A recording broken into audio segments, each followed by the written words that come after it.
In Derry, Maine, 4 young boys once stood together and did a brave thing. Something that changed them in ways they hardly understand.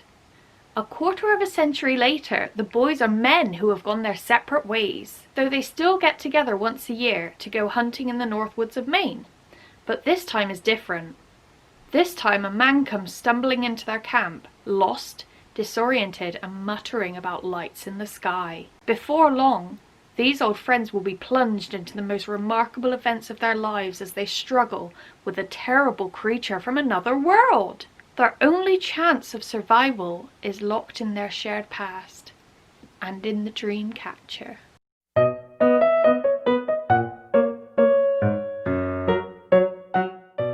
Hi friends, it is Sam, and may I say, happy spooky month! I'm currently at my dad's. We're going home today. We spent the weekend here and we did a bit of a charity shopping this weekend. I've been planning on doing a bit of Vlogtober this year, and I thought to make it a bit interesting I'd make a readathon out of it. So I'm gonna read some spooky books and I'm gonna watch some spooky films. It's just gonna be spooktastic. I was gonna start with a different book, but I finished my current read yesterday, and it just so happens that I bought a spooky book at the charity shop yesterday, and it just so happens that yesterday was the birthday of the author of said book, because I'm filming this in September so that I'm prepared for spooky month. The current spookathon, readathon, spooky readathon read is Dreamcatcher by Stephen King.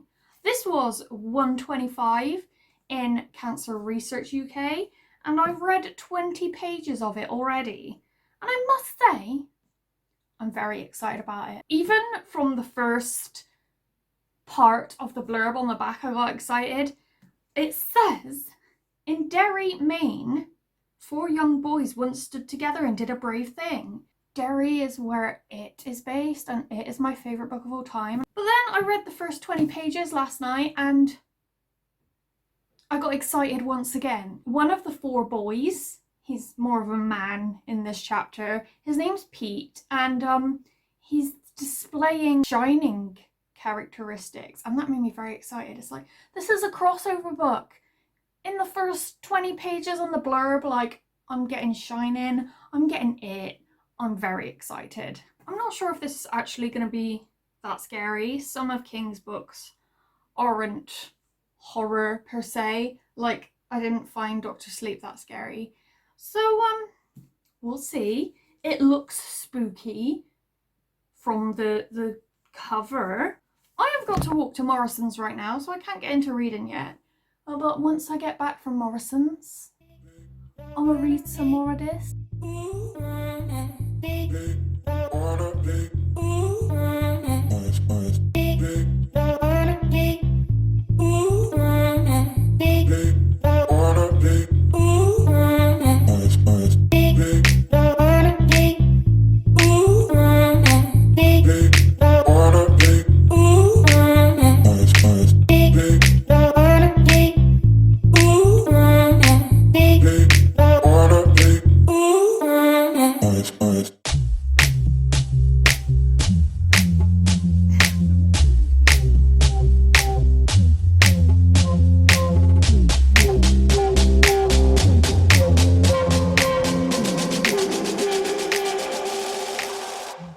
I am 79 pages into Dreamcatcher, and I am loving it so far. It's so good. It's basically about 4 friends who go hunting for a week in November every year. They come across a spooky man. The back kind of tells me that he's been abducted by aliens, but the peeps don't know that yet, and he's acting really weird, and he's doing like extremely smelly farts and burps, and like he's disoriented, he's missing teeth, and he's got this horrible like red sore on his face, and he is spooky as hell.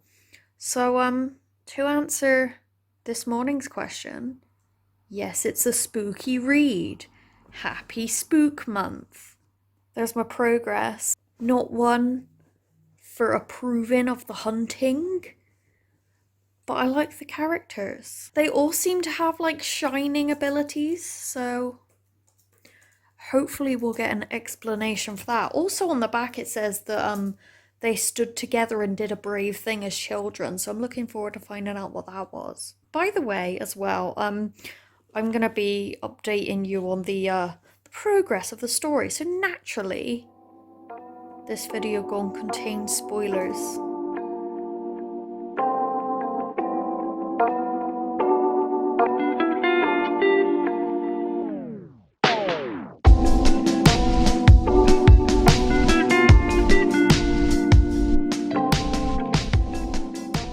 I'm on page 141. I have read 140 pages and it's juicy. So much has happened, but it's weird to me that I haven't really got a sense of who Beaver is yet. He's one of the 4 main characters and I don't really know that much about him yet.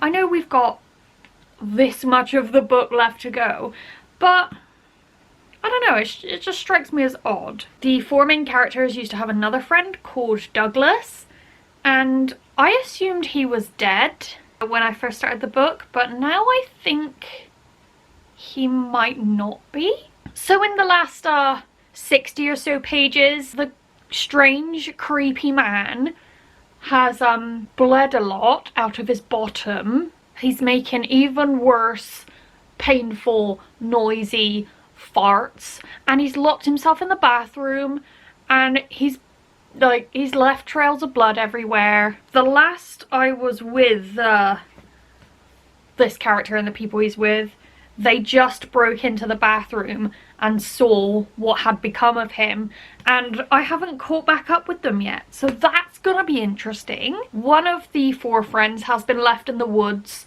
with another strange out of it person who they almost hit with their car, and she's just a zombie. She's completely unresponsive, and he's just left her to go and get beer, and now his knee's given up on him and he's just laid on the floor with his beer. So he's isolated.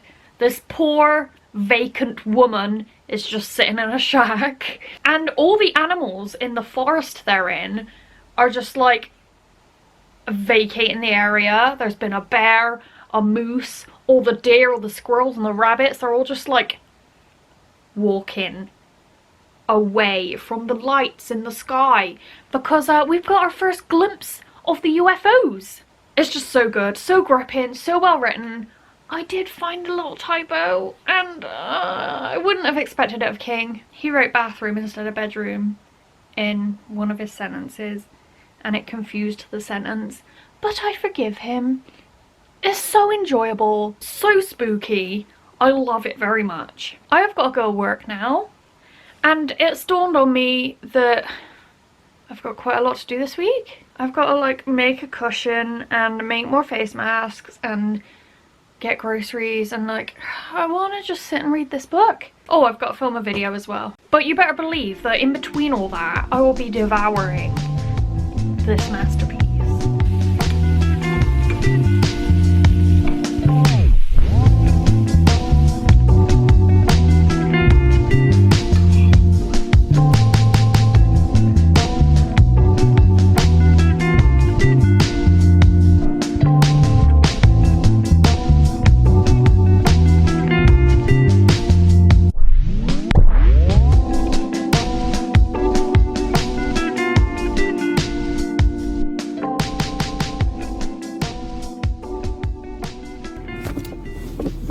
Okay, the camera's over here. I have to admit, I was scared to go to sleep last night, and it's been a long time since a book has done that for me. I'm sorry about the wobbles right now, but my phone holder's crap. I don't know if I've mentioned before that a fear of mine when I was a kid was toilet monsters. I was scared to go to the toilet because I thought something was going to come up and bite me on the bottom. I never thought that a book would realise those fears for me. But alas, the creepy man had an alien inside of him, which was why he was farting, and which was why he was bleeding out the bottom. And when it was big enough, it kind of tore out of his bottom and into the toilet. So then one of the main characters, Beaver, had to sit on the toilet to stop it getting out. But of course, it got out, and it just like attacked him. It broke his private parts, it bit off his nose, and then it killed him. So just as I was getting to know this character, who I said previously we hadn't gotten to know that well, he died. Another main character, Jonesy, has just been possessed by the aliens. Another main character, Pete, has just fought and killed one of the aliens, which is great, but then his leg kind of snapped, so that's a concern. The final main character is just trying to get to the place where Beaver's died, and the other main character has vacated, so giant waste of a journey. It's gonna be interesting to see what happens to him. He's actually suicidal, and Pete is an alcoholic, and the two characters who have it most together are either possessed or dead. We also learned a bit more about Douglas, whose nickname is Duddits. He is their childhood friend who has Down syndrome, and he's absolutely delightful. And to be honest, I think their childhood with Duddits alone would make a good book. That's where I'm at right now. But like, probably the scariest King book I've ever read. Very spooky. Excellent pick. I was gonna say excellent pick, Sam, but Jess actually found this book at the charity shop. So excellent pick, Jess. I'm just getting to the supermarket now. Then I'm gonna go home and read. And then I've got to go to work. I'm trying to read 100 pages per day so that this book will take me just under a week, because it's just shy of 700 pages. So say it's autumn and you have a dog and you need to walk him. Perhaps take a hoodie. Because by the time you warm up in your thin t-shirt, it might start to rain. I only got a bit damp, it's fine. I just wanted to show you the t-shirt that Jess found on Depop for me. Excuse my mirror, it's disgusting. But we got a load of Pennywise. Oh my god, that mirror's gross. I'm so sorry, I'm so sorry. But just like fitting in with the Stephen King theme, aren't we?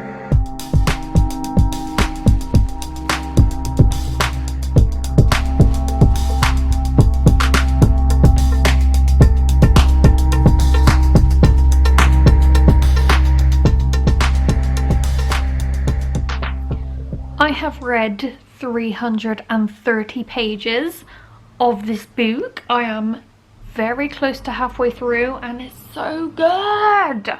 Some military perspective has been introduced. We've gotten to know the alien who's possessed Jonesy, and another character has died. The alien who's possessed Jonesy kind of kidnapped Pete after he broke his leg, made him give some information, and then killed him with red fungus. Also, all the characters' teeth are falling out, which is another fear of mine. It's like this book just knows all my fears and is like serving them up to me one by one. Henry has made it to the military base sort of thing, and he's trying to get the attention of the army, but the army's currently too busy for him.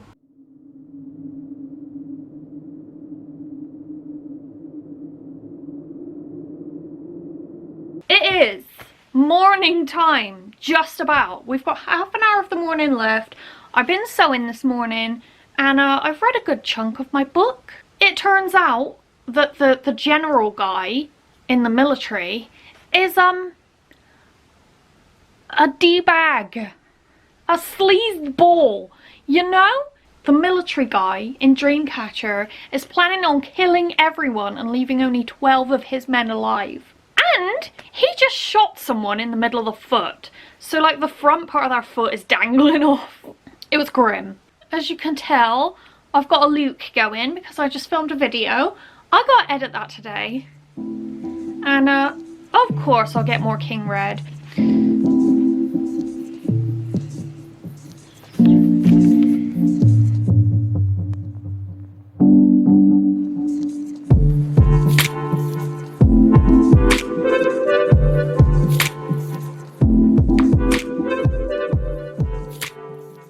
Okay, so you know I said that oh hello, my face is there. So you know I said that this book right here was in a way a reference to The Shining and It. It's not so much a Shining reference. They don't have The Shining per se. It's kind of a different thing, but it's the same sort of power. However, they live in Derry. And that excited me, even reading the back cover. But now,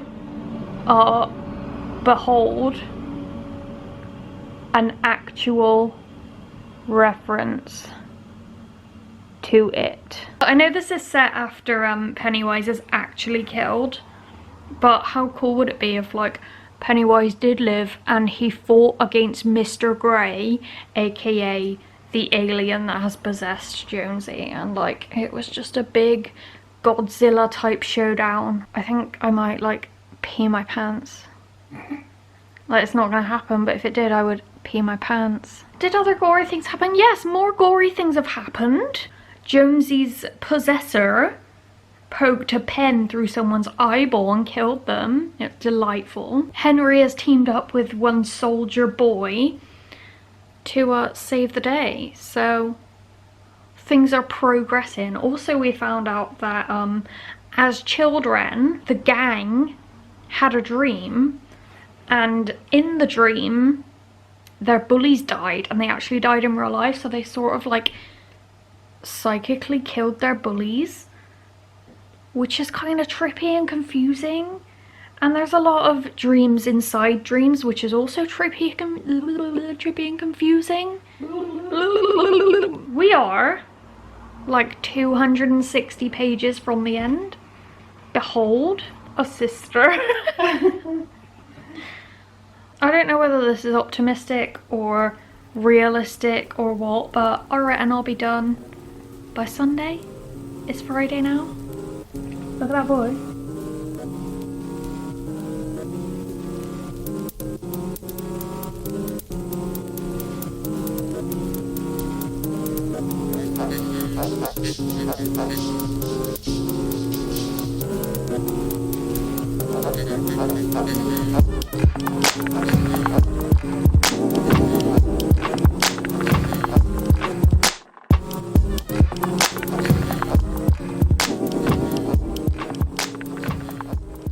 Don't mind the unmade bed. I just leapt out of it after 2 hours finishing up this excellent book. Can you get spookier than possession, gore, violence, multiple villains, the risk of a catastrophic pandemic? Hello, that's very apt. Spooky demons like ripping out of your body. It's got it all. This book was scary and masterful, and the thing I love about Stephen King, as well as his horror talents, he also just really creates this incredible relationship between his heroes. The love and the connection that the main characters feel is just an absolute pleasure to read and be a part of. To think this whopper of a novel was at first written with pen and paper. So much like many of King's novels, this final battle was fought in the brain. There's quite often a bit of literal internal struggle in King's books. As always, it was brilliantly executed.